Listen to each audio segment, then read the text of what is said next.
Today I am close to Kelani River. This is one of the largest rivers in Sri Lanka. It is the fourth longest river in Sri Lanka. It is 145 kilometers long. It starts from a very beautiful mountain which is called Sri Lanka and also it's called Adam's Peak.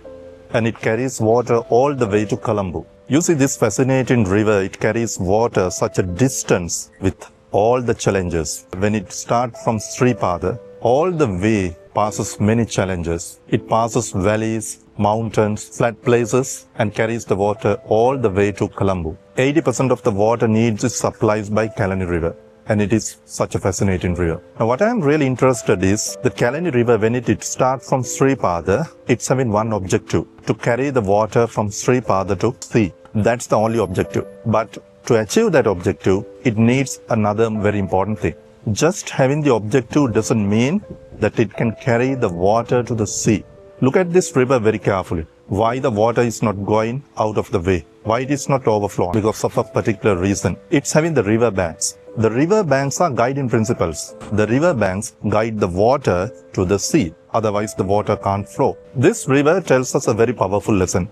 If we want to achieve something, definitely we want to have an objective in our life, because objective sets the direction. But having only objective is not enough. Just like the river is having the river banks, we want to have the guiding principles.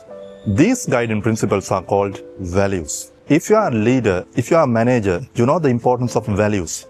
Because when we go up in the career ladder, we are having the responsibility as well as we are having the freedom. With the freedom, people can do anything. But if you don't have the values, if you don't have the guiding principles, there's a huge vulnerability in our behavior. But a person who is having strong values, he can control his behavior. The behavior is controlled by the values. Therefore, the character will not be spoiled. Do you think we need to have values only in our personal lives? No, not at all. In our business, we need to have the values. If you think about the great companies, actually why they have become great? Because of the values. There is a fascinating book written by Jim Collins, and it's Good to Great. It's a very practical book. He has done the field research. He has analyzed over hundreds of companies. Now, according to his studies, he has found out the companies over hundreds of years, and before they start the operations of the business, they have set the values. Sony. People still love to have the Sony products because of its quality.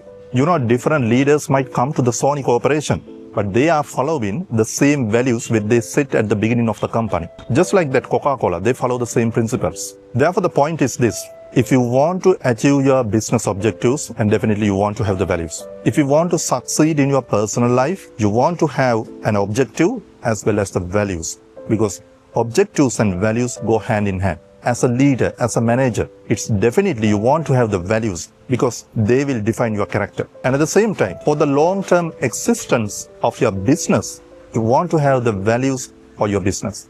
No matter whatever the leaders who come to the business, who run the operations of the business, they have to follow the same values which you have set at the beginning. This is a very powerful lesson teaches by Kelani River.